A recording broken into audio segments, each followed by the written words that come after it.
That's fascinating. Yeah. That Again, I don't think they'd be able to fly planes just simply because No, they're they a dick. wouldn't. No. You know how much those planes are? They're like $62 million. You gotta There's give it no to way. boy over here. Yeah. that Oh, give it to that guy. That guy just punched that puppy in the face. He knows what he wants. He's a man. He doesn't take any punching puppies in the face. Give it to him.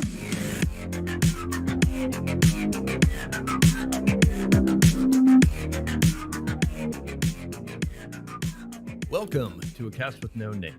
We are your hosts. I'm Jay. And I'm Matt. This is episode 9, Monday, June 6th, 2022. This episode, we will discuss Top Gun Maverick and provide an update on Obi-Wan Kenobi. But first, don't forget to visit our new website, acastwithnoname.com, where you can comment on episodes, write to our email, contact.acastwithnoname@gmail.com. Email address and web address is also in the description of this episode.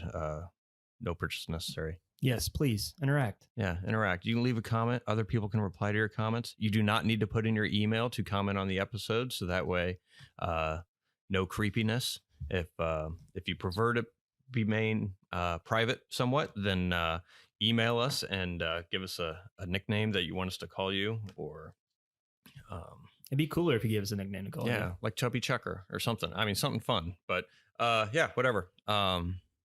Comment, berate us, all that good stuff. Have a conversation with other people in the comments. Please. Leave your 2 cents. If you disagree with us, please tell us why, and then we will reply and tell you that you're wrong. So by all means. But anyways, actually, have you seen anything you want to talk about? I did watch the new volume of Love, Sex, and Robots. Sorry, Love, Death, and Robots. I can't even get the name right. No, you watched Love, Sex, and Wait, Robots. No, yes. you got the name right. That's what you call projection, Jay. That's on Pornhub, I think. But no. So is that a show on Netflix? Yeah. Okay. I've seen it. Yeah. I've seen the thumbnail. I haven't watched it. Yeah. So it's created by Tim Miller, the guy who did Deadpool, Yeah. and I think the new Terminator. But essentially, it's just an anthology animated series. The name's pretty apt. It's either about love, death, or robots, sometimes in combination of all three of those. And I started watching it, I think 6 months ago.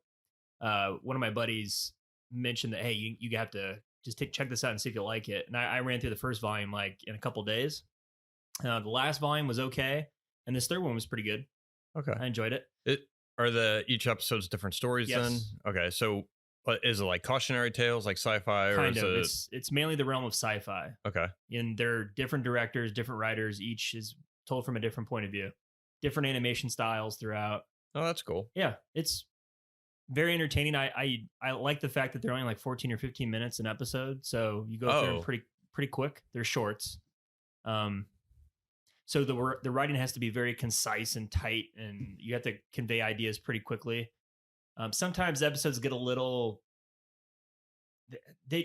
I think that they just get gory for gore's sake sometimes, where it's like, let's see how just awful we can make this person die, and how graphic we can make it. But there's some pretty cool episodes that have like famous actors in there. Like Michael B. Jordan is in volume 2. Rosario Dawson is in the latest one, directed by Tim Miller. David Fincher did one in this latest volume. It was about a ship that was invaded by this large arachnid that kills like half of the crew members, and the captain negotiates with the arachnid. The arachnid wants to go to one island, and the captain thinks of a way to screw him over because he doesn't want to go to that island, because he thinks if he goes to that inhabited island, it would just kill more people. So it's a story about that. Just crazy ideas that come out of nowhere. And yeah, I mean, it's entertaining. That's cool. You said there's 3 volumes? 3 volumes. Nice. Yep. How many episodes about in a volume? The first one is like 19 episodes. I don't think they thought it was going to go anywhere past the first one. So they just thought put they were going everything to out shoot there. their wad, and then that would be it. Because the second volume is 8 episodes, and this last one's like 9. Okay. Yeah. Yeah, it's interesting. That's cool. I have to check that out. Something different. I like little sci-fi. I love the Twilight. I mean, I'm sure it's a different show, but I like the Twilight Zones. I like the Black Mirrors. Yes, that's a good comparison. It's like Black Mirror, where the stories always. I'd say 60 to 70% of the stories, like it doesn't end like happily for the main character. It's always like a cautionary tale, sort of just good, bad things happen sometimes. Yeah. So got to be in the right mood to watch it. You do. Yeah, you do. If you want to be cheered up, I wouldn't watch it. Okay. Yeah. Nice. Yeah. What about you? Nothing really. I watched episode 3 of Obi-Wan. Oh yeah, let's get back around to that. We talked about it a little bit last time. Yeah, we did. This episode, spoilers, everybody. You haven't seen it, but Vader's in this episode, and so you see him walking around doing his Vader thing. Yeah, and then you have in this episode you have at the very beginning you have Obi-Wan and Leia in Southern California, and it's Southern California because there's Joshua trees everywhere. Oh, really? There you go. And the first thing I thought of was like, oh, they're in Southern California. They went outside. Did you see any orgies in the background, or like people doing mushrooms or whatever? Yeah. They were probably back there. I mean, you saw some distant smoke, which was probably that. Yeah. They called them civilizations or little settlements, but it was a mining planet that was down on its luck, and that's where they ended up after episode 2, and they were on their way to find another port so that way they can hop off that planet to go to the next one. But while they're on that planet, they run into an Imperial officer who she has decided to help people because she's realized she's on the wrong side and realizes the Empire's not all it's cracked up to be. So it's 10 years after the Empire, and you're having some of these characters realize that, okay, this isn't a good thing. Gotcha. So it's like Finn. It's like a Finn character arc. I think she's going to be in more episodes. So she was played by the lady in Game of Thrones. She was the mother of the Sand Sisters. Who are the Sand Sisters? I'm trying to remember. There's so many characters. Oh God, what did she? Indira Varma. She played. It's her most her for I saw. Well, everyone had a part in Game of Thrones. Yes. Who's an actor in the past 10 years? Yes. So she played Ilaria Sand. So the guy who fought the mountain. Yes. His Diego Montoya? Wife. Yeah. No, wait, shit. That's a different movie. So the guy who fought the mountain had his head crushed. Yeah. The Viper, right? Yeah, the Viper's wife. Ah. So gotcha. she was in it. Oh, she's ruthless. Yeah. Okay. She's good in this. She's good in Obi-Wan. It's the difference of good acting to where you can be really compelling in a very short amount of time. Okay. And there's 2 characters that stood out in this episode. One was Freck. There's an alien. There was finally an alien. I was going to ask you, were there more humans in this one? Is this guy just kind of driving his little buggy around, and he found Obi-Wan and Leia walking around, and he offers to give them a ride. And that was voiced by Zach Braff. Oh, okay. Did he have his Chicken Little thing going on, or was it something different? No, it was just, he just sounded like you see this like rat looking alien, and then out like his voice just pops out. It's just Zach Braff's normal voice, normal friendly voice, normal scrub voice. Yeah. And but speaking of voices, Darth Vader's voice, awesome, cool, sounded really good in the episode. I don't know, I got this off the internet, so who knows if it's true. I've heard that they credited James Earl Jones as the voice of Darth Vader. I've heard rumblings that his voice is actually a composite of his voice from previous recordings, and they used some AI to change, like to create the dialogue. Right. And then I also heard that they take some of Hayden Christensen's inflections and kind of mix it in there. Cool.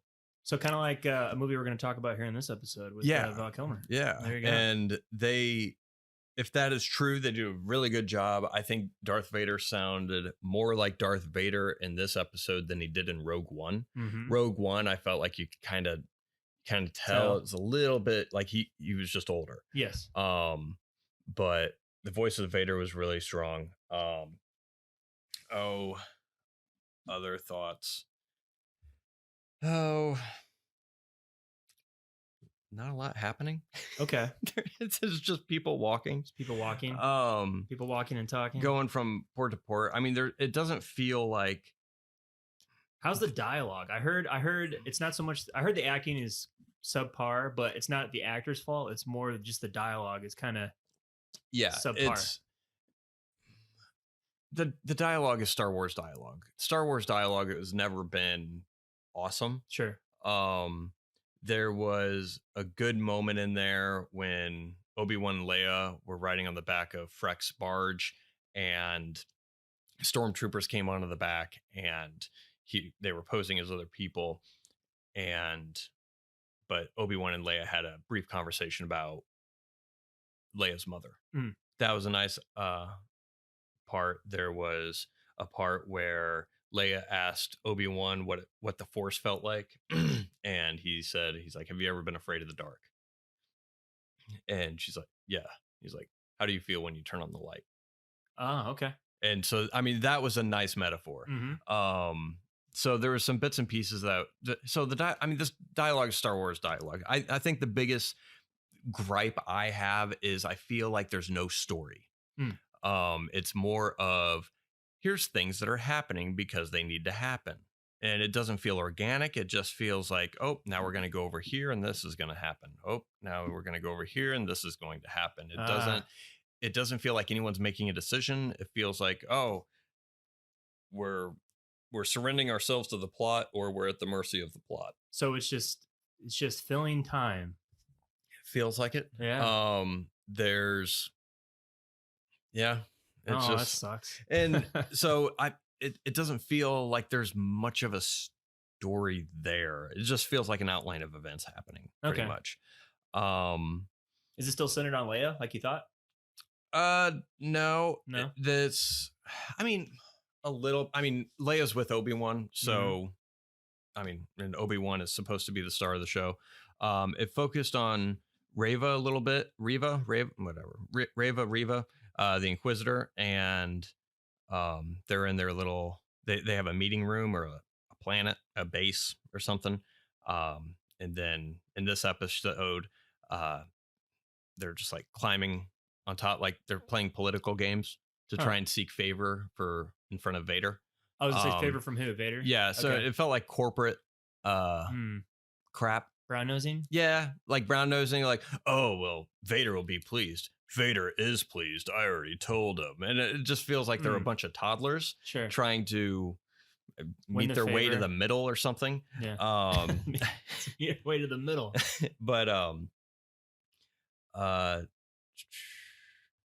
Obi-Wan does seem, in this episode at least, he seemed a little bit off because he was very short with Leia at the beginning. He's does not expect anything good from anybody, which I guess is, from his experience, is acceptable.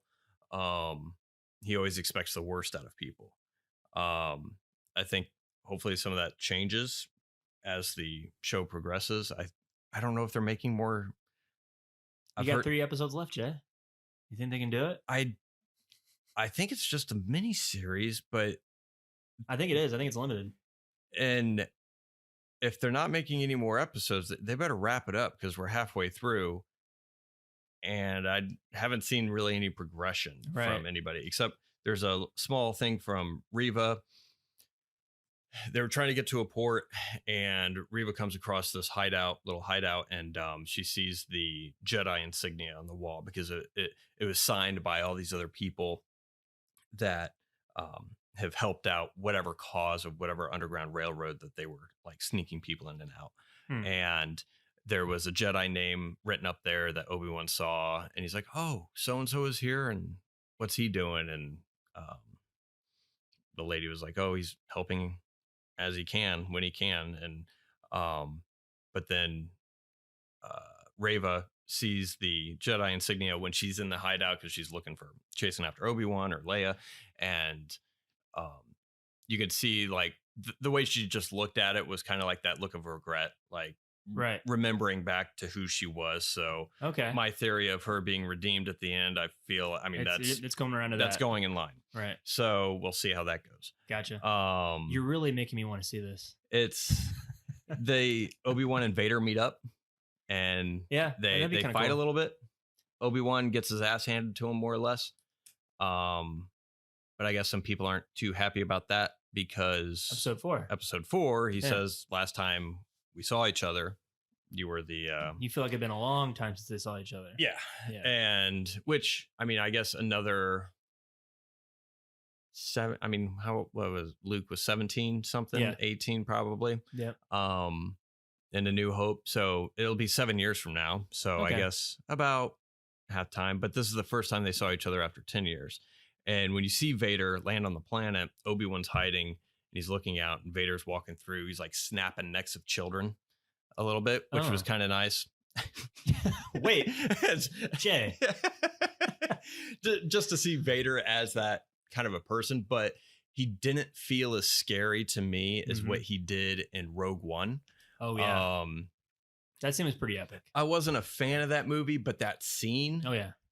I thought was really good, and that was the first time I saw Vader is like a badass. A badass, but also is a frightening character. Yeah, very scary. Because when I got into Star Wars, I was already I mean, if I saw Star Wars when I was like 5, I think he would have been a lot more scary for me. But I really didn't get into it until high school, and so it was he's not crazy scary. Yeah, he wasn't frightened. Yeah.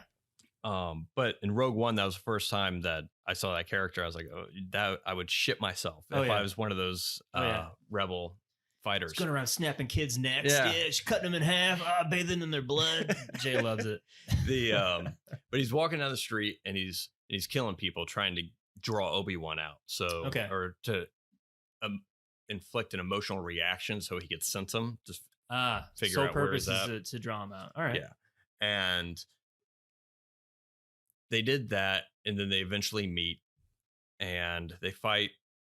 Obi-Wan doesn't win. Vader gets him in a chokehold. Vader knocks shit down, lights it on fire, and drags Obi-Wan across the fire, and is just like letting him burn and kind of playing with him a little bit.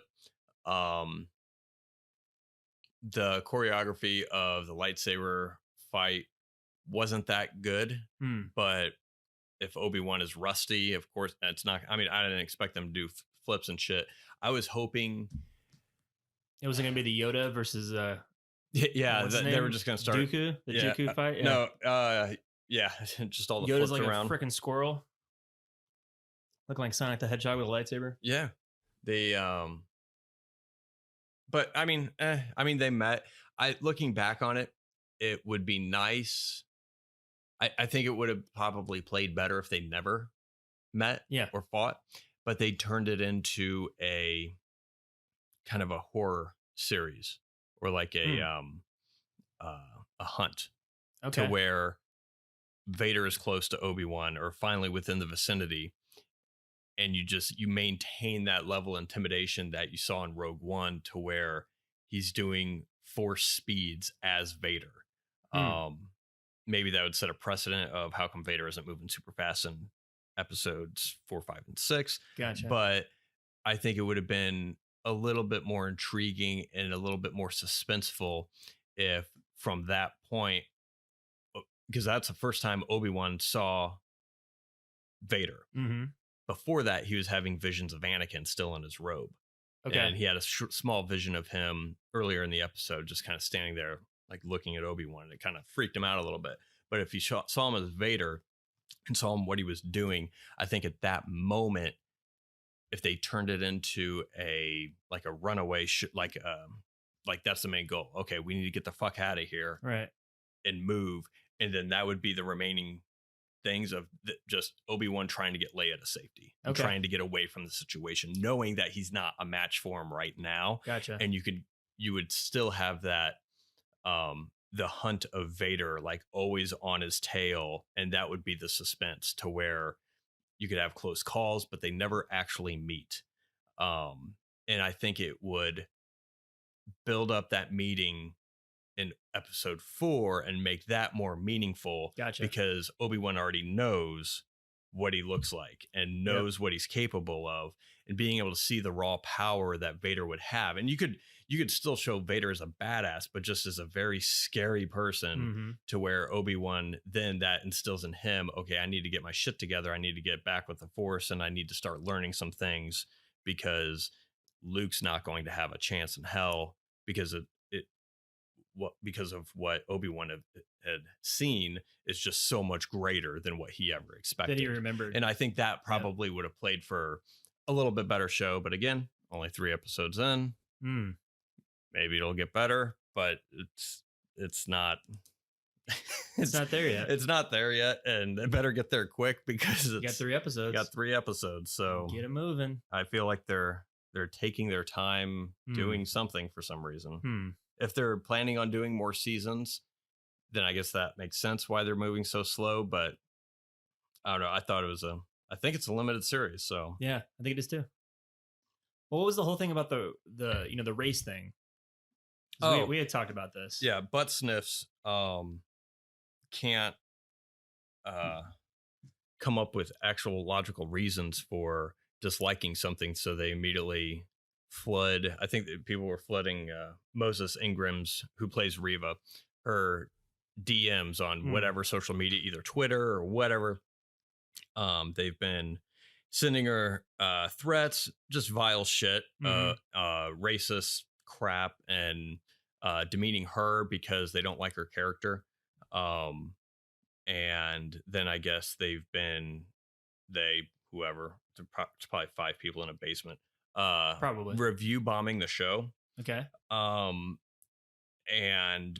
using that as an excuse or whatever. Disney's come out and said, "Oh, don't do that," kind of a thing. Obviously. And then Obi-Wan did a video. Obi-Wan as Obi-Wan. Yeah. Ewan McGregor did a video. A video came out. I saw it last week after we recorded. Okay. He's last week's episode. Right? Yeah, he was in his car and he's telling people not to be butt sniffs. And so you have that whole thing. And it bothers me for 2 reasons. One, because people are assholes. I mean, how much time do you the people I work with that I think do a crap job or don't do their job very well or like put any kind of effort in, I don't even call them out on that, because fuck it. That's their life. That's their business. Whatever they want to do, that's fine. Sure. But people that I have no connection with and that are and also not responsible for the lines that they get for whatever. Oh, so far removed from you. Yeah. It's incredible. That has nothing to do with you may like Star Wars, but why take time out of your day? She's hired to do a job. Yeah. Yeah. And I don't know. It boggles my mind that people have that much free time. I wish I had that much free time. As we sit here. Yeah. True. Talking about it. But God, I miss my son. I haven't been home in years. But yeah, so I hate it because of that. Just stop being a dickhead. I mean, most people. I mean, it's a very small number of people. Yeah, but it's a very loud minority, and it's just a douchebag thing to do. Like, absolutely. I mean, think about it. How would you like it? You're out doing your job, and then just a bunch of people are berating you for reasons that have nothing to do with how well you do your job. Sure. It's just a shit situation, and have some fucking empathy, people. Yeah. And it's a TV show. Sure. The second reason. With that being said, the second reason why it bothers me though is it covers up legitimate criticism for shit characters. Sure. Now I'm not. I haven't seen anything else Moses Ingram has been in. I can't speak to her as an actress. However, it's Star Wars. People are given what they're given. Hayden Christensen wasn't that good in the prequels. Not at all. But he's a really good actor. Shattered Glass is a movie everyone brings up. Oh, yeah. He's a really good actor. But when you're given dialogue or you're given certain things, there's only so much you can do. I hate sand, but it's so coarse. It scratches me. Jesus Christ, George. How do you think George proposed to his wife, Jay? George Lucas. He probably rolled out of the pile of $4 billion that he had. And he said, "Hey, how you doing?" So I mean, you have that, but it covers up the criticism of poor characters. Yeah, and I think Disney and some other companies in the past have hid behind that. I feel like they love seeing that shit. Oh yeah, because this will give us excuse for a poor product. Yep, and no one learns from it. So they're just like, oh, nope, they're chauvinists. Oh, nope, they're racist. What we're doing is great work, and these characters are awesome, and the show is awesome. Not necessarily. Mm-hmm. Yeah, you have a bunch of assholes bringing up shit that has nothing to do with the show, but you're not dealing with the fact that there is still legitimate criticism that you guys are making shit characters for a beloved franchise. Yeah, and you've made dumb decisions. Yeah. There is Schitt's Creek. Have you seen that? Mm-hmm. Okay.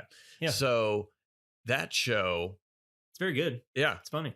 The main character is a homosexual, falls in love with a guy who is like just discovering that. They have a whole relationship. Yep. Great show.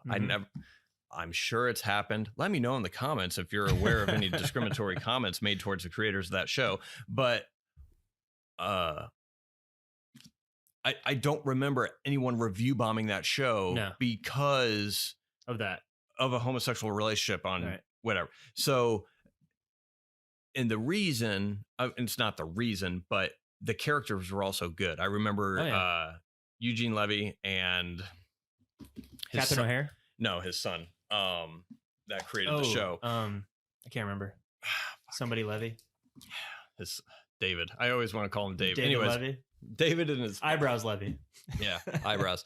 In the behind the scenes, they said he's like, "Dad, I want to stop. Like, can we move on to the story now?" And Eugene Levy was like, "No, you need to get the characters correct, right, from the get go."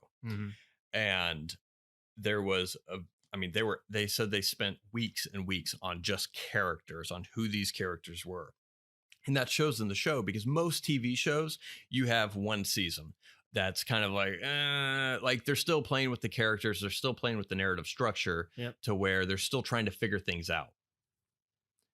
I kind of feel like that way with Obi-Wan. Schitt's Creek, nope. Yep. Everyone who they were from the first episode. And Friends is a good example of, they didn't have the characters flesh out in the first season. They just exactly. Didn't. Yep. Yeah. And but so you have that. I think they're just not concentrating on the characters. I think they're banking on the fact that this is Star Wars. People are going to watch it regardless. So fuck it, let's put it out there. Right. Not saying that people that are part of the show don't want to do good work, but it could be constraints. I mean, the people, like any business, you're going to have people that care about this and that want to do it the very best that they can. And then you're going to have people right above them that are pressured by the people above them, which are pressured by the people above them to get it out on time, on budget or under budget, and to deliver a product, right? Because all it is content. And I think that a lot of studios are doing that. And when they do that, it makes a shit product. People get pissed off. People get overly pissed off for the wrong reasons. And then they start lashing out. Yep. I'm not saying they're allowed to do that, or that empowers them to do that, because it doesn't. But I think corporations use that as a shield. They use the backlash, the misogynistic and the racial backlash and demeaning comments as a shield to protect themselves from any accountability of making a shit product. Yep. And I think that's the main problem. No, I agree with you. Another example, Ghostbusters, Answer the Call. Oh yeah. Shit movie. I haven't seen it. I know I can call it a shit movie, and I'm not one to like just bash on something, especially if I haven't seen it. I've seen enough clips to where I know that's not how you do comedy, to where you. Wait, are you talking about Afterlife or? No, I'm talking about the answer they changed the title of it. It's the all female Paul Feig's one. Yeah, Paul Feig's one. Perfect example of what works and what doesn't work. Mm-hmm. Bridesmaids worked really, really well. No one, I don't think, was bashing the shit out of that movie. That movie was hilarious. Yeah. And you have, I think, pretty much most of the cast, the same cast from Bridesmaids as you do in Ghostbusters, and it doesn't work. Yeah. And same director and writer. And I think it's not because Ghostbusters had an all female cast. It's because they shit on a franchise that people loved, and they did it very poorly. They didn't take any kind of care into developing a story or realistic characters or anything that people held dear to that franchise. They just kind of took a shit on, and people get upset. But then you had some people were just bashing them because, oh, there's women in here.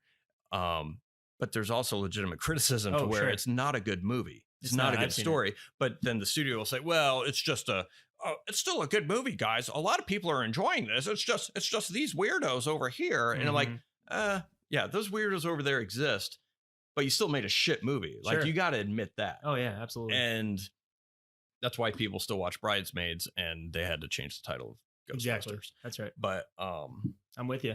Another thing that bothered me about that is why it has to happen all the time, right? To movie stars. Oh yeah. Or not even movie stars. Like, I brought up the example of Kim Kardashian. How many death threats do you think Kim Kardashian hate is just spewed in her direction every day? Yeah. It's got to be unbelievable. It's one of the and it doesn't make it right, but no, it is it is one of those things that sadly in this world, being a celebrity, it just opens yourself up for that. Yeah.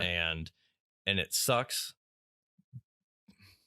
I mean, it just sucks. And so, yeah, I think they should be prepared for that, and just for that shitty situation. But I don't know.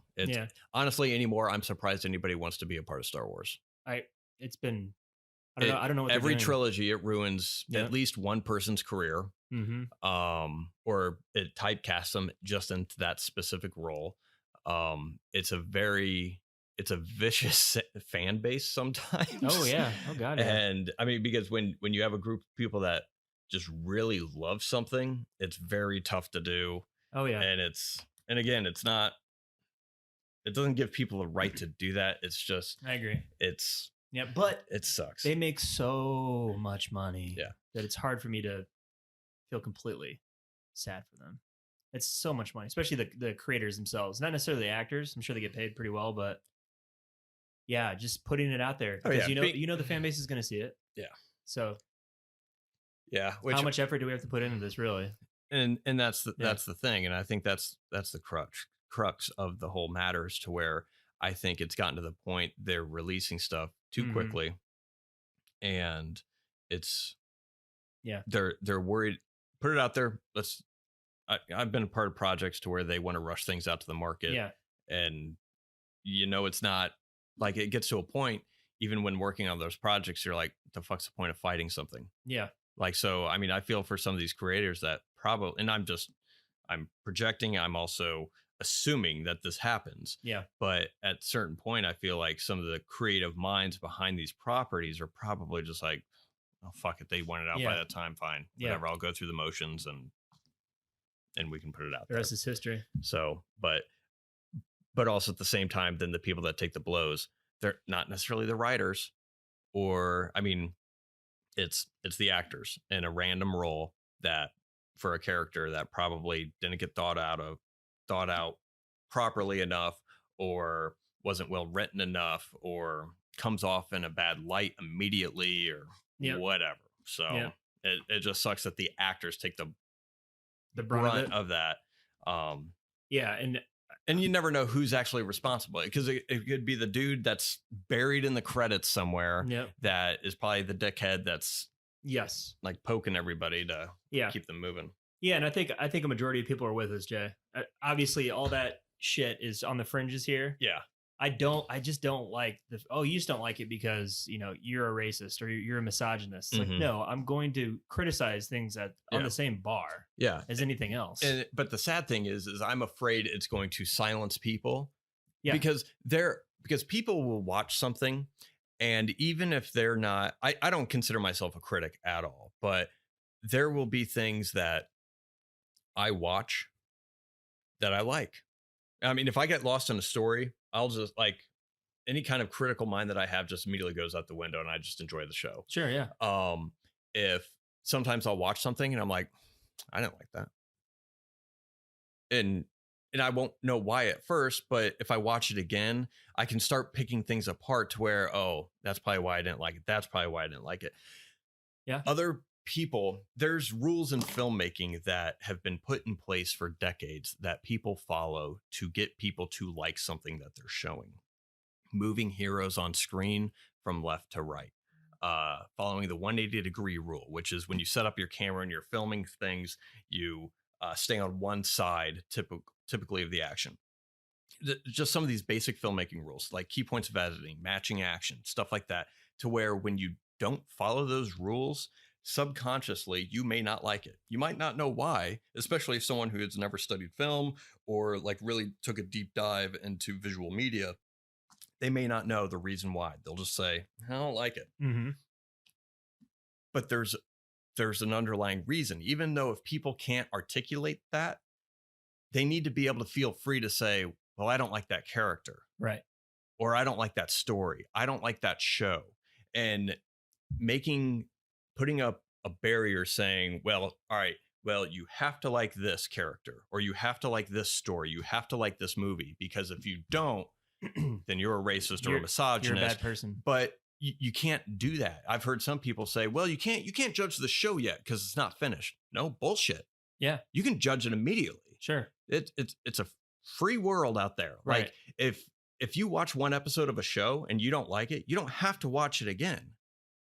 You don't have to keep watching. You should be able to free to form an opinion. If a show doesn't grab you and you don't like it, great. It's not for you. There's things that I watch that just aren't for me, but they're for other people. Let me ask you a question. Yeah. Have you ever gone into something and thought, I can't wait to hate this?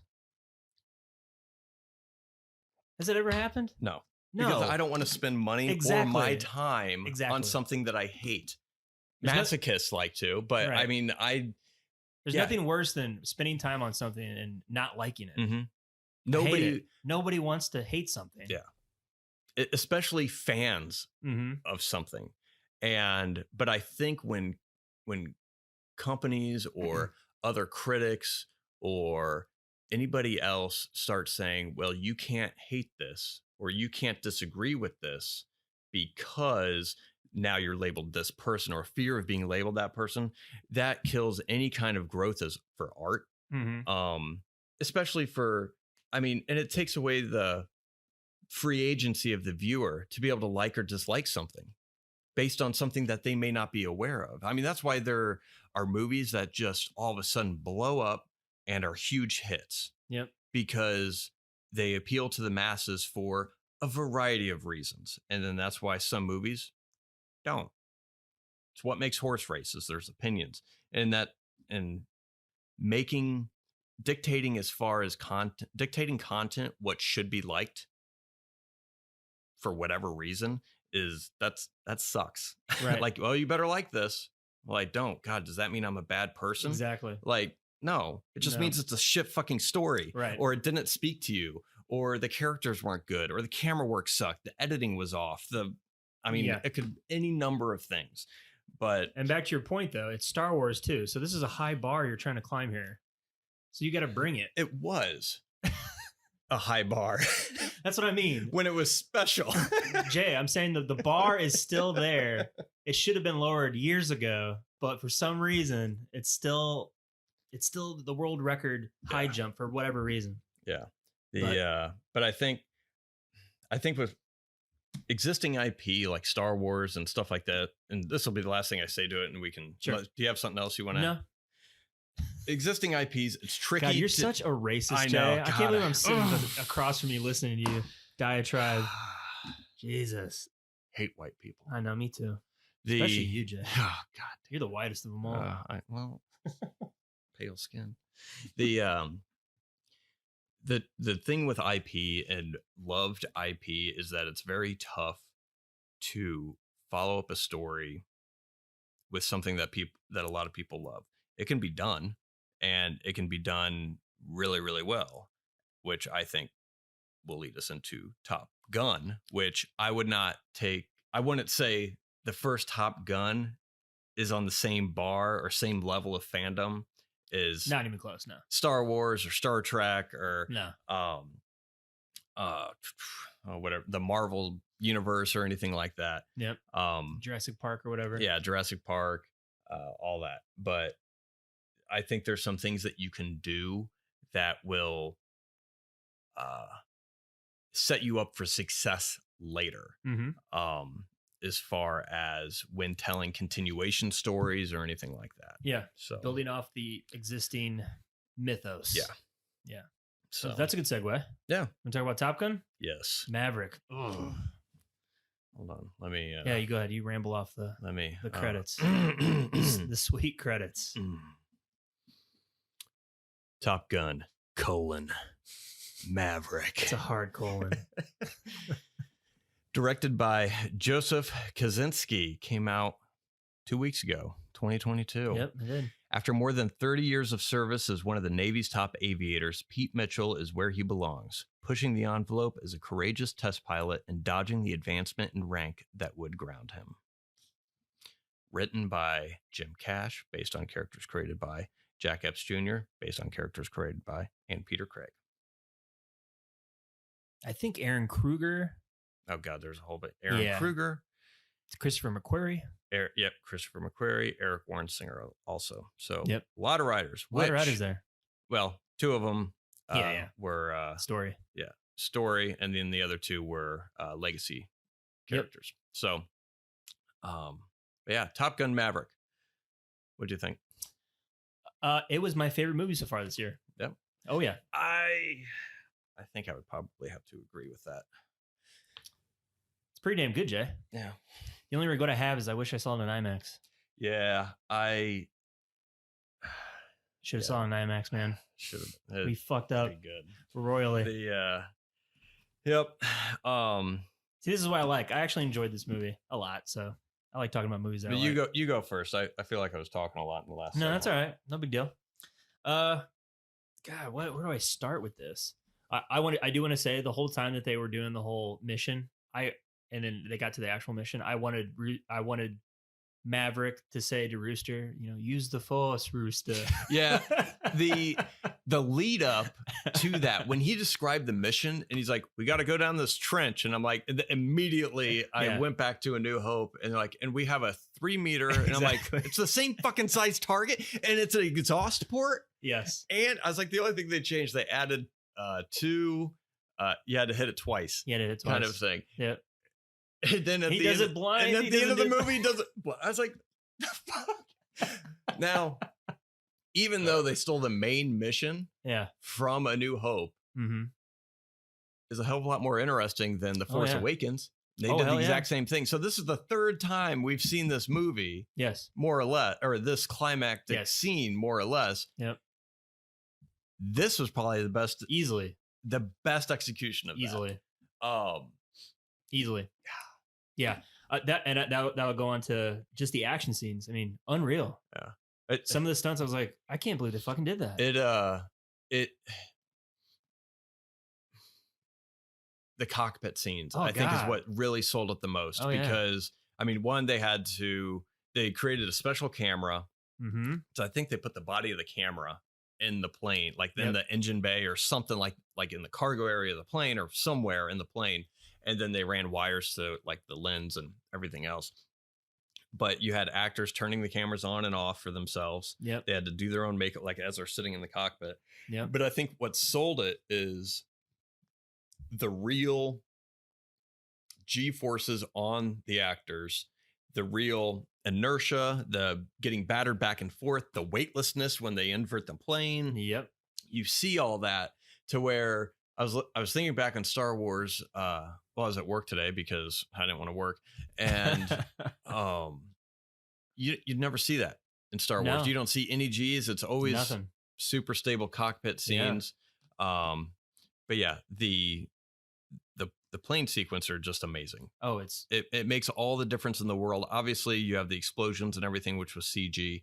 There was maybe a couple of shots. I think there's only two shots. A couple. That I saw that looked a little iffy, like a little goofy, but maybe something happened to where they decided that maybe the edit didn't feel right. We need to insert a shot and we can't do it physically. But there's only two that I could think of that, I can't even describe where they were in the movie. I don't really, because there's a lot. There's a lot of plane scenes for sure. But it was, and it wasn't even that long of a shot. I think it was probably maybe a second and a half, or maybe a second. And when it happened, I was like, oh, well, that looked like you could tell after seeing everything that was realistically flown, and then combining that with a computer generated shot, it was very apparent. But they did it so well. Yeah, it was they topped the original, like, because I watched the original before I watched this movie, and I did too. Yep. I mean, I still love the original's action sequences, but you never felt like the G-force like this movie, or just especially when they take off of the carrier, like they follow Tom Cruise as he's taking off for the final mission, and it just bumps up real quick. I'm like, oh shit, yeah.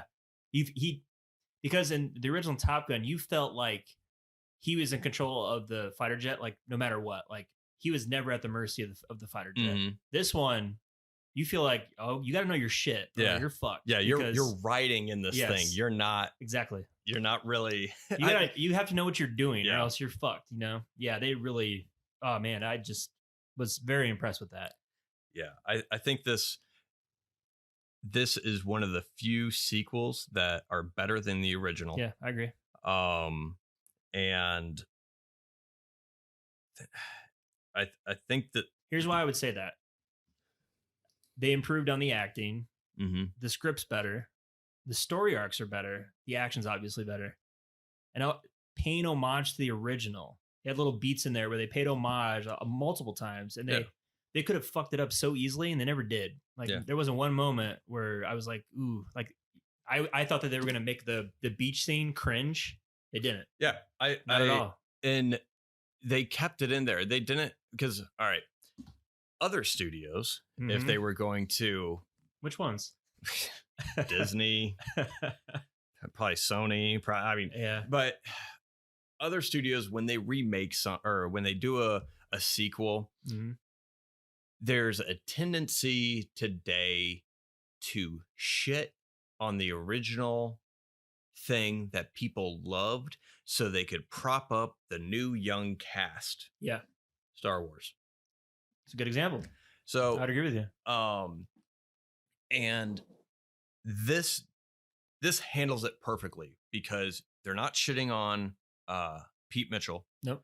They're not making him, oh, he's behind the times. He can barely keep up. He's he can't handle the G's anymore. Is it a believable thing? The most unbelievable thing for me in this movie is when they threw him out of the bar and he landed on the sand, and I was like, ooh. I was like that. Yeah.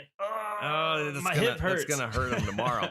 but everything else felt believable. But they paid respect to what people loved, like the characters and the situation. They stayed respectful to that. They didn't make it a joke. Nope. They didn't make him a piece of shit, or, oh well, we gotta take him down a peg or two because we want people to concentrate on these people. Yep. That's the thing I do like, that they focused on Maverick. I'm so tired of the bait and switch shit that I was hoping that they weren't going to prop up like Miles Teller, and they were going to do like it was going to be Miles Teller's movie, and there's going to be a romantic relationship between him and, I can't remember the call sign of the girl in the flight school, Phoenix. I thought there was going to be that. It was going to be kind of a parallel of the original Top Gun, and they were going to have Miles Teller be Tom Cruise and Phoenix be Kelly McGillis. That didn't happen at all. They don't even touch any of that stuff. It's Maverick. They don't, but I like how they did it because you could tell they probably had some feelings for each other. And I thought they were going to explore that too. I'm glad they didn't. Because it wasn't necessary to the story. No. And because you're going through the story arc with Maverick and the emotional baggage that he's had to deal with throughout these years with Goose's death and everything, and you know, his relationship with Iceman. Like, come on, that scene with Val Kilmer was that got me so well done. And you know, it's amplified because I've seen the first half of Val, the documentary. And you for those of you that know, Val Kilmer had, you know, throat cancer and he had a tracheotomy and all that stuff, and so there's real life. A real life situation, you know, that he's dealing with that, and they kind of not play on that, but they respect that in the movie. And just that scene is just so good. Yeah, and they hit every emotional beat with a lesser movie would have just had him dead from the beginning. Exactly, and wouldn't have even tried to have him in it. Yeah, and again, it goes to the difference of a good actor. I know. The guy didn't even talk. I think it was like the first or second thing he typed is like, I want to talk about work. And then there was like a twinge in there. I was like, fucking Val Kilmer. He still has it. He doesn't even have to speak. No. But yeah, that scene was great. But they respect it. They respect everything that the original had. Yeah. And yeah, the beach football scene they didn't make cheesy. They could have easily gone over the top or made a joke of it, or like, haha, we're in on the joke too. No, they treated it as like a team building thing, which I think it made sense. It was positioned better. You still had some of the flexing, of course, the over the topness, but it worked. And it made sense to the story. It wasn't distracting at all. Yeah, no, it's nice. It was a nice touch where they had Tom Cruise playing a little bit, and then he went to the sideline and just watched them develop. That was a good touch. Yeah. I like his character. I like the way they handled his character because they treated it like it's him. I mean, this sounds like a no duh kind of a thing, but he's older. Yeah. He was sitting in the bar. He saw the younger pilots giving each other shit and everything else, and he knew that he was going to be training him. He didn't go over there. He didn't introduce himself. He let them have their time. Same thing with the football game. He's like, okay, yeah, now I'm out. Yeah. Did all that to where it's not like the Tom Cruise show, although it is the Tom Cruise show. Yeah. But he's the mentor in the movie. Yeah. For sure. And can I just say, by the way, yes, it is unreal how much better Tom Cruise is as an actor compared to the original Top Gun. Yeah. He's fucking awesome. Yeah, he really is. He definitely did. I mean, everything in this movie is better. Of course, I mean the original Top Gun, I'm not going to say it was awesome. We watched it a couple weeks ago because my wife had never seen it. By the way, there's less sweat in this movie. Yeah, a lot less sweat. God, so much sweat in that. But it's cheesy. It didn't age well. The only thing that aged well were the aerial fight scenes. Yep. So I mean, and it's not like it was like this. I mean, it's a very like time capsule of the 80s. Sure. You have the over the top action. You have the 80s machismo going in. But it wasn't necessarily it's a fun movie, but it was never like art. I would say it's not art. No. And I don't think anyone would. And it's not like piece of art. But it's not like one of those movies that everyone goes back to. Like, oh, what's your favorite movie? Top Gun. Like, it's maybe, I don't know. Unless you're in the Navy and you're a pilot. Yeah. I went to the Navy and all the pilots in my OCS class. But Top Gun. That's all they wanted to do. So that was their favorite movie.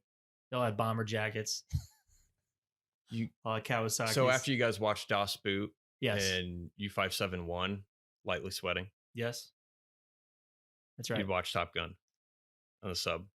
We didn't watch Top Gun on the sub. No, I'm saying the Naval Aviators. Oh, in my OCS class. All right. Yes, that was their favorite movie, Jay. Yeah, that would be Top their Gun. favorite movie. It was. Did you tell them how original they were? They weren't trying to be original, Jay. Your favorite movie was McHale's Navy. Yeah. But but so the original Top Gun wasn't, I mean, it's not like it was, there was like a super high bar to set. No. But I think this movie, it took it seriously. Where they easily could have made it into a joke. They could have just made this into a generic, whatever kind of a thing. But part of, I think, what made this good is that Tom Cruise was involved heavily as a producer, to where other properties, the stars of whatever is being backed up, doesn't have much control over where the story is going. Right.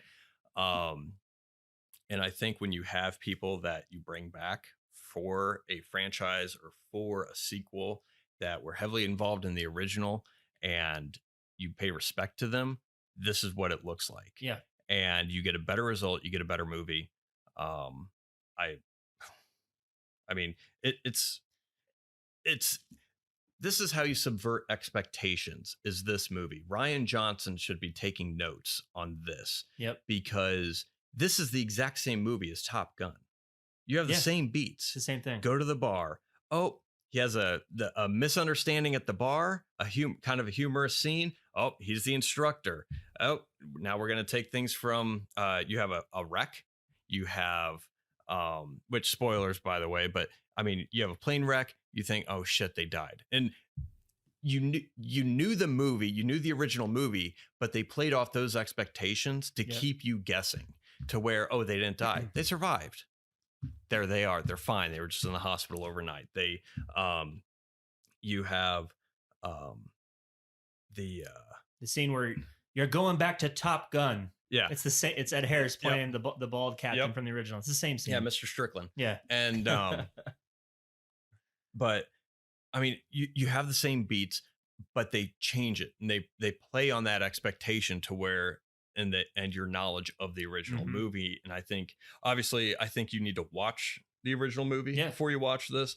They do recap stuff. You don't necessarily need to watch it, but I think it's more enjoyable if you do, because if you're familiar with the story structure of Top Gun, then you have some expectations for the sequel that kind of get toyed with. I think if you watch the original too, with Anthony Edwards' performance, he's such a lovable guy in that movie. The emotional beat hits harder because he dies in the original one, and then this a majority of the storyline is the relationship between Maverick and Rooster, and how Maverick's been coping with Goose's death for decades now.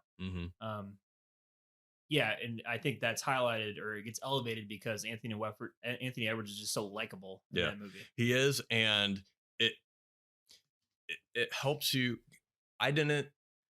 Miles Teller, I think, did a great job. I didn't buy him as his son until I got sorry, keep going. Until they crash land. Okay. I mean, he does the piano thing, but when after he saves Maverick and his plane gets shot down and it's him and Maverick behind the enemy lines, when he's like kind of following like Maverick, like, okay, now I'm a kid in this situation now again. Like, not that Goose felt like a kid, but in the original movie, but it was those scenes to where he wasn't so like angry at Maverick, that was the first time I was like, there's Goose's son. Yeah. And because you get those traits from your father, whether you think so or, I mean, eventually. And I think that was the first part of the movie to where I was like, oh, there he is. And just because he didn't have that anger with him anymore. I agree. I thought Jennifer Connelly was great. I like the whole, that relationship was done very well. I like the scene where he's sneaking out and the daughter. Yeah, the daughter sees him. They were going to make a stupid joke or whatever. It was funny, but then she says, please don't try to break her heart again. And then she walked away. I'm like, perfect. Yeah. Perfect. I like it. The more I think about it, this movie is just, I can't believe how good it is. I was sitting in the theater, we were watching it first half. I was like, I don't know if I'd watch this movie again. And once we got to the climactic scene, the mission, I was like, these scenes are really fucking good. But then I was still thinking, I was like, I don't know if I want to sit through an hour 15 minutes to get to this point again, similar to Spider-Man No Way Home. Gotcha. I don't know if I want to sit through the non-movie before I get to my favorite fan service part. Yeah. And but after thinking about more and more, I mean, I would have to agree with you. Like, I think one, I want to see the bonus features. I want to see the making of this really bad. Yeah, me too. And I think there's probably some really good sound design in there that would be awesome on a home theater. And I think I think it's very rewatchable. Oh, absolutely. I mean, everyone does such a good job. And I think because they're respectful to the source material, and it's not changing things for the sake of changing things. It still makes sense as a story. Yeah. And that again, same story beats as the original. He goes, Jennifer Connelly lets him into was it the same house? It feels like it was on the same corner. It looked very similar. Like, this is the same house. It looked very similar. Yeah. But yeah, so I was like, oh God, I hope they don't do a cheesy sex scene. I don't think they're going to do that because they're doing so well at this point. And it's not at all. Yeah. Not at all. And it's actually them sitting in a bed talking to each other. Yeah. Like an old couple. It's like perfectly done. Yeah. It's really well done. The Which Cooper, by the way, this is a shout out to Cooper. We were watching Top Gun together. And we were, the sex scene comes up with the blue tint in the original with Kelly McGillis. And I'm like, they're using way too much tongue here. God, she's licking his chin. And Cooper goes, yeah, that'd be the point where I just walk out and said, this isn't going to work out. I was like, you got it, Coop. That's how Top Gun should have ended. Suck on my eyeball. What? Yeah, man. But yeah, I think the flying scenes are amazing. And I think this is where movies need to not necessarily concentrate on spectacle, but movies are able to have the budget for this to be able to go through over the top production to show something that isn't normally seen a lot. And I miss that about movies. I think that's why I like Christopher Nolan films. He does a lot of practical things. I can't believe that one stunt where he did like a somersault. Like, it wasn't Tom Cruise's plane. It was like the MiG that was chasing them. It did like a somersault in midair and it flew. I was like, holy shit. What the fuck? Yeah. The acrobatics in this that was nuts. Like, good. Whoever that is. And I hats think off. Bravo. I think it did well for this movie to concentrate on that mission the entire movie. Yep. Because you saw how difficult it was. It wasn't just here's what we got to do. You got to fly through a canyon and blah, blah, blah. And then, you got they really dove into it and showed how difficult the maneuvers actually were. And I think that paid off a lot more in the end because you already had that background information. Like, this is incredibly tough. Yep. What a great choice, by the way. I was like, because they were losing hope. They kept failing the mission. I'm like, Maverick, just do it. Just inspire some hope here. And they did it. I was like, yes. See, that's good script writing right there. And it makes sense. It's smart. Yeah. Yeah. Yeah. Obviously, if you're listening to this, hopefully you've seen it. If not, you, oh well. What are you going to do? Too bad. But go watch it. It's still good. I mean, Well, Tom Cruise's mission is to save movie theaters. And I got to say, he's doing a hell of a job so far. Yeah. My God. I mean, this is when you put the love and care into something and you have the power to do that. I mean, this is the result. I mean, not that this is like the greatest movie ever made. No, I don't think so. But it's probably one of the best movies in a while that have come out. Yeah. And see it in a theater for sure. Yeah. And it has rewatchability. Yep. It's Tom Cruise gives a little introduction at the beginning. Yeah. He thanks the fans. What a novel idea. What a novel idea. Thank you for coming to the movie theaters. Yeah. Yeah. Okay. Nice touch. Yeah. I liked In Love and Memory of Tony Scott at the end. That was a nice little touch too. That was cool. Which, FYI, the OG Michael Bay, before Michael Bay knew he was Michael Bay, watch the original Top Gun and you'll see a lot of orange and blues. You'll see a lot of sweat, just people just sweating. Yeah. Just in the orange light. Yep. Over the top masculinity and all that's like just that's Tony Scott, baby, but that's all right. Michael Bay went to the school of Tony Scott. Yeah. So normally on this podcast, I would say, I don't like to just shit on movies. If I don't like it, I would say, here's how I would make it. Mm-hmm. For this one, I probably wouldn't change anything. But if I could nitpick on something, I wrote a list down. Yeah. I'm going to nitpick. Oh, yeah. Yeah. Tom Cruise would not still be in the Navy. I was going to ask your opinion because I wanted to, because you've been in the Navy. I've been in the Navy. I wanted to ask you. There are no captains that old. How many jails were, how many prisoners like, I don't know, I guess how many criminals, I guess, would that movie have made? A lot. To where you have Maverick, you had Rooster, you had, trying to think who else, like Hangman or. Yeah. Just. They set rules. Then you cannot violate training exercise rules. You can't do it. They would not. They're like, you're out of here. Nope. Yeah, when he shows up to do the canyon run, I was like, how the fuck did he get a plane? Exactly. Like, how do you can't. Like? Well, that and he flies at the beginning of the movie. He's on his bike and he goes through the security gate. Yeah, I don't care who you. I'm pretty sure no matter who you stop to check that ID. You have to stop at the security gate. They're just like, oh, there's Maverick on his cool little bike. Yeah, that one I picked out. I'm like, that doesn't happen. No, you can't just. Oh, Maverick's coming. Open the gate. He doesn't like to stop. Yeah, exactly. He has a need for speed. Yeah, he wouldn't have been in the Navy as a captain that long.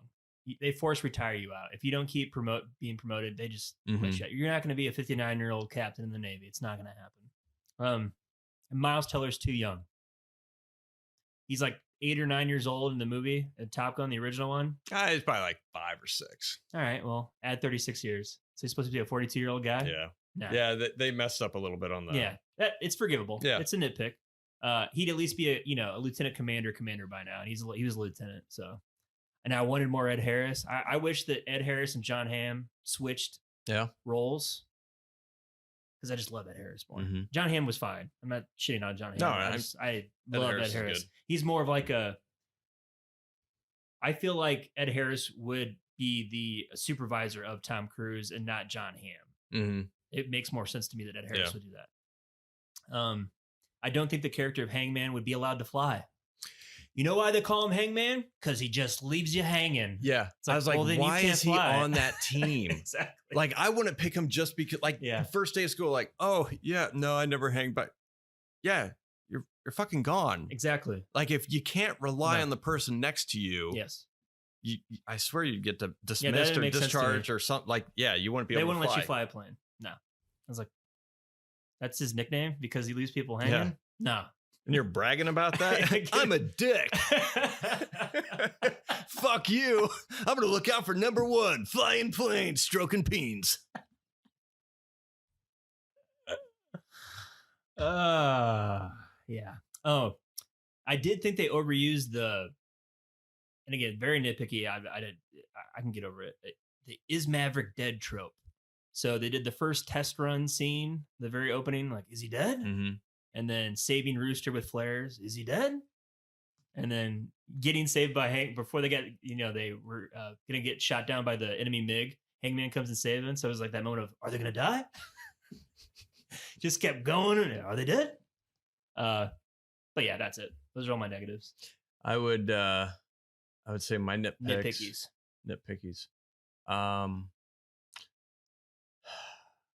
One of my pet peeves in movies is when they state the obvious. So there's a couple of things to where, or not state, they state the obvious or they tell they don't show. So I think there was a scene like toward the beginning when Tom Cruise reports to Top Gun in front of John Hamm, and then the guy who played Warlock. What a name, by the way. That's a fucking call sign. That's awesome. He's in front of them, and John Hamm says, "Oh, and the death of your Rio or blah blah blah," and of Goose Bradshaw, and then Warlock's like, "Well, he was cleared of all wrongdoing." Like they're saying that in front of Tom Cruise. Like if I was Tom Cruise, I'd be like, yeah, I know, guys. Thanks for fucking bringing it up. Like, thanks, guys. Want to talk about my dead parents too? Yeah, and I know they did that because to inform the audience. But if you hadn't seen the original one, if you hadn't seen the original, obviously he was cleared of any wrongdoing. Else he wouldn't be there. Well, neither would Hangman, so I guess maybe that's true. It's the Navy. They just let assholes fly jets. You want to kill your partner? That's okay. My name's Axeman because I chopped up my whole family. The Navy let me in. I got an axe to grind. Call me ejection because I disengage all the ejection sheets in the plane.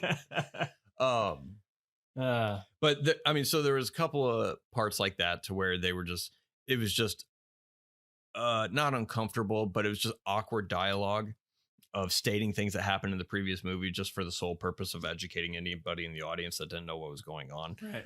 That's just a nitpicky thing of mine. The flashback scenes. I just. Was there? Oh yeah, there was. Sorry, I forgot about him. You're right, there were. I don't. Did you notice they didn't even have Kelly? Like they cut the scene where they're singing "Great Balls of Fire" and Kelly McGinnis would come up and sing with them.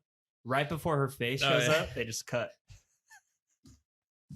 I was like, "You fucking dicks!" If I was Kelly McGinnis, I'm like, "What the fuck? Can't even get in a flashback scene." But yeah, I didn't like the flashback scenes.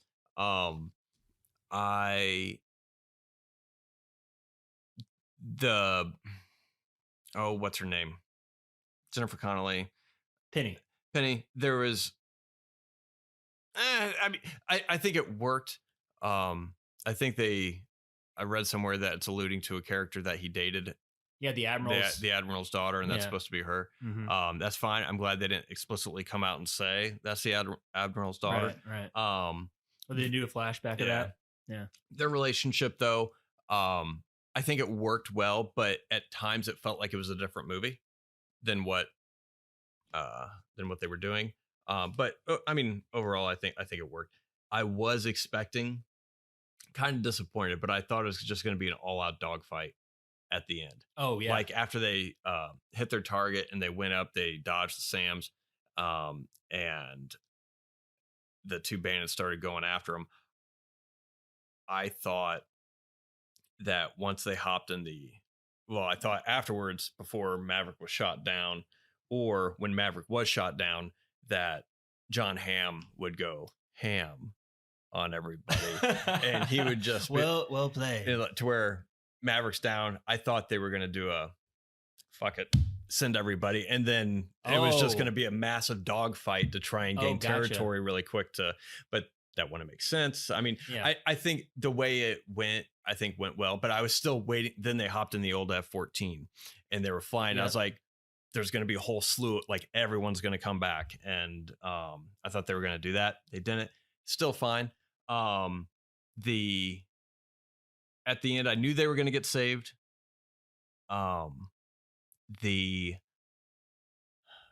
Before Hangman freedom, and I kind of like that scene with Tom Cruise, to where he was just kind of talking to himself. It was like, it can in this way, not this way, please. And I like that. But they had to have the scene to close out the movie on the carrier with Tom Cruise and Miles Teller. The same way the Iceman and I was like, that's going to be, so they're not going to die. I knew they weren't going to die. And well, part of me, like before, when Maverick was leaving on the mission, I thought, because they slightly changed things, and I was like, I wonder if Mavericks is going to sacrifice himself to save Rooster. You're right. Yeah. And I thought that was going to be the thing to where he was going to die. Because I mean, that was the good thing that this movie did so well, is that it was following beat for beat, but you were waiting for something. And the way they positioned it to where if they kill, like it, most movies you watch a Marvel movie, no one's going to die. Yeah. You're aware of the contracts. You're aware of, there's no stakes. There's no stakes. Yeah. And there's no stakes. there's a lot of movies nowadays to where oh, well, yeah, no one's going to die. This is all going to end out fine. There's no suspense. There's no, I guess, concern for the characters because they're going to be fine. This is the first movie in a long time that I've watched to where I didn't know if he was going to die or not. And I was trying to prepare myself. I'm like, all right, you got to keep your eyes dry if he dies. Yeah. Protecting the son of the I know. Yeah. But Dennett survived. It's just a testament to that movie and how well it's written. And it's not like Shakespeare or anything, but it's a very well written movie. Oh, absolutely. And it keeps you engaged and keeps you guessing to where you don't know where it's going to go. I went from nitpicking to back to praising. Yeah, but, that's how good it is. But that I think that's the beginning's slightly a little bit slow. The Hangman character. I know he was supposed to be the Iceman of this movie. Do you know anybody who's that big of a dick? I don't because I don't hang out with those people. Like organically, I'm like I'll act people that way. Like this don't exist, do they? I'll act that way sarcastically sometimes, but no one is. I don't know anybody that is serious like that. And if they were, I don't think I'd be. That person has friends? Yeah. That's fascinating. Yeah. Again, I don't think they'd be able to fly planes just simply because they're dicks. No. You know how much those fucking planes are? They're like $62 million. You gotta give it to fuck boy over here. That fucking oh, give it to that guy. That guy just punched that puppy in the face. He knows what he wants. He's a man. He doesn't take any shit. He's punching puppies in the face. Give it to him. But so I hope they don't make another one or spin it off. I thought it ended perfectly. And I wanted to mention that too. I hope they don't. And I don't think they made this expecting to make more. I think you're right. Yeah. I think you're right. And I think because of that, it makes for a better movie. Oh, yeah. Because could they make another one? Sure. Would it be as good as this? I don't know. Like you'd have to, with the way they did the flying scenes, I would not be opposed to seeing another one. Mm-hmm. But I don't know if as much care would go into it is what this one did, because this has been in development for long time. Yeah. Tony Scott wanted to make the sequel. Yeah. And was it like 10 years or something like that? They started working on this. Mm-hmm. And I think them just making this just standalone stories. Movies are supposed to be standalone stories. You get a sequel, great. Still another standalone story. Mm-hmm. Well, and if you made a spinoff or another sequel to it, it doesn't have the same emotional baggage as this story jumped off with. Yeah. Yeah. What would you do? Yeah. Like Maverick's story's wrapped up now. He's content. He's going to live his life with Penny. Him and Rooster have a good relationship now. What are you going to make it about? Yeah. What's the next story about? It's not going to be like you don't want to make one about Rooster. Oh, now here's Rooster. He's got to find a wife. Him and Phoenix have finally got to hook up, and they're both bird call signs. Phoenix and Rooster. You're going to have a kid named Duckling. It's going to be it's going to be ugly though. Top Gun Birds of Prey. Ooh.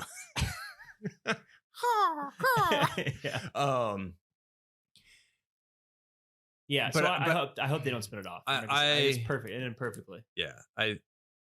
It's a great example of just make a good movie. Yeah. Just make a good story. Don't leave it open. Don't expect, because I think that you handcuff yourself when you're like, oh, we're gonna leave it open for a sequel. No. How about you just fucking end it? Yeah. And if it's popular, then make a sequel. Because typically with a movie, when I was in college, there was a saying to where whatever story you write, it's supposed to be that main character's most important story of that person's life up to that point.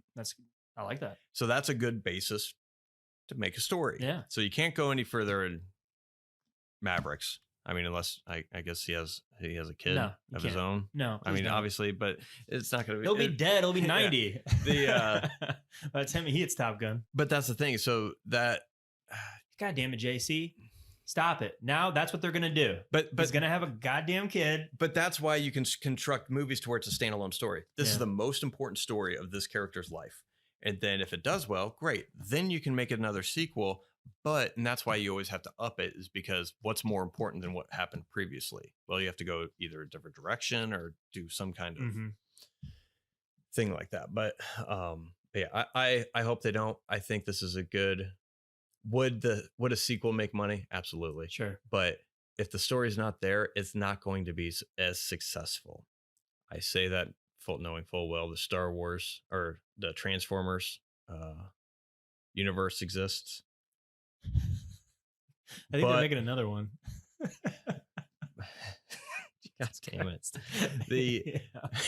But I mean, it's not going to be as good unless the story is there, but someone has to figure out a story. And it took somebody 10 years to. You could tell they took a lot of care into this movie. I mean, you had so many writers trying to figure this out. Yep. And you had, again, something that you already had a foundation that people loved. If you go with something completely different, who are you targeting? Again, who are you making something for? Are you making stuff for the original fans? Oh, but you're not going to have any of the characters that people love in it? Yeah. Then they're not going to love it. No. So, and again, this movie, it respected what the fans loved and it treated that with respect. Absolutely. Great example of how to make a sequel to it. So well done. Yeah. So well done. Yeah. You have anything else on this? I don't think so. God, I kind of want to see it again. I do too. I want to see it again in IMAX. Everyone is good. I mean, Monica Barbaro, I liked her character. She played Phoenix. Yeah. I liked her and Bob. What is it? Bill Pullman's son. Louis Pullman? Yeah. Yeah. They were really good. Jennifer Connelly. Miles Teller, I think Miles Teller was really good in the which he's very good. Yeah. He was good in Whiplash. I didn't see the Fantastic Four. I saw Project X, but it was like I think it's a long time ago. Which that's not a movie. But yeah, Monica Barbaro, John Hamm. I love John Hamm. Yeah. But yeah, Ed Harris, small role, but still, the roof flying off the. Oh, that's what I wanted to say. Sorry, go ahead. Yeah. At the beginning when he's flying the test plane to do Mach 10, he flies over Ed Harris and the roof flies off a little bit from the. In fact, that happened. Really? They had one shot to do that. Wow. And the roof actually, imagine being responsible for killing Ed Harris if that thing fucking caught wind and. But yeah, it'd be like a scene in The Boys. Yeah. Ed Harris, the windshield shatters and he gets like blasted by shrapnel. Yeah, that wouldn't be good. But no, I was going to mention that it cost $11,000 to rent an F-18 for 1 hour. Money well spent. I know. I agree. That's where budget should go. Yeah. God. I know. Thank God for Tom Cruise, because I know. If he wasn't involved, this would have sucked hard. Very hard. And the hardest of hards. I'm glad people like him exist in the movie industry because, I mean,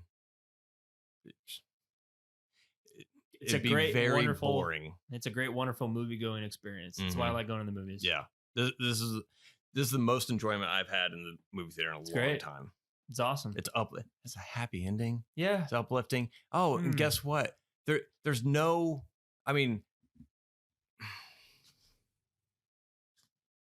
there's just good people. It's a movie with good people. Except for Hangman. Yeah. Yeah. But even he kind of redeems himself at the end there. So there you go. See? Everyone's redeemable.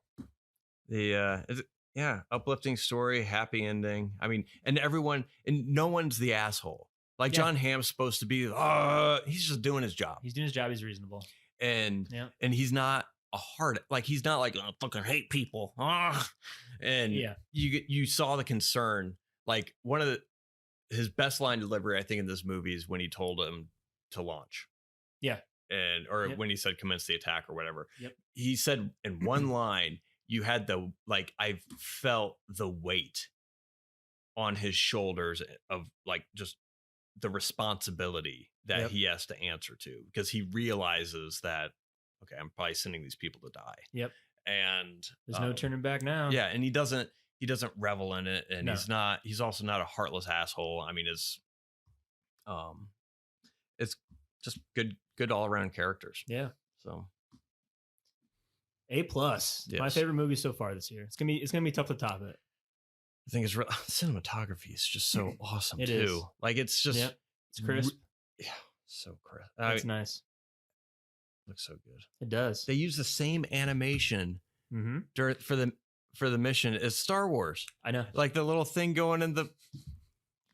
Seriously, he should have said, "Use the Force, Rooster." You get it from that movie as he's doing a 180 over the mountain. The whole time I'm thinking, is this the fucking Death Star? What are we doing here? It's the same thing. It is fine. Yeah, it's the third time we've seen that in a movie, and it's the best iteration. And by the way, where the fuck did they build this bunker in like a volcano? I was like, this is so deep. I can't logistically. This would be a nightmare to build. How are they going to get a truck in there? I don't know. I have no idea. Unless there was a side road we didn't see. At that point, I'd be like, well, why don't you just fly on the side instead of going to these ones. Anyway. But I mean there's some stuff in there, but it's good. Great. It's awesome. Highly recommend. Kind of want to grow my mustache back. Do you? Nice. Yeah. Wear a Hawaiian nice shirt. And thick. Go play some beach football. Well, I don't know about that far. Sports. I don't want to sprain an ankle or break a nail. That's right. I'm fragile. But all right. Anything else? Nah, I think I'm good. Go see it. So support this movie right now. Hopefully they don't make a shit sequel. I hope not.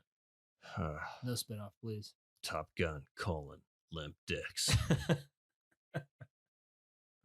All right. Well, join us next time as we talk about the 2021 horror film Candyman. That came out in 2021.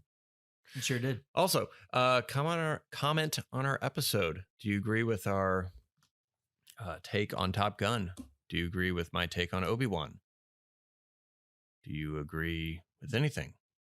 Do you have an opinion? Do you not care? If you don't care, let us know in the comments. Just say, hey, douche, I don't care.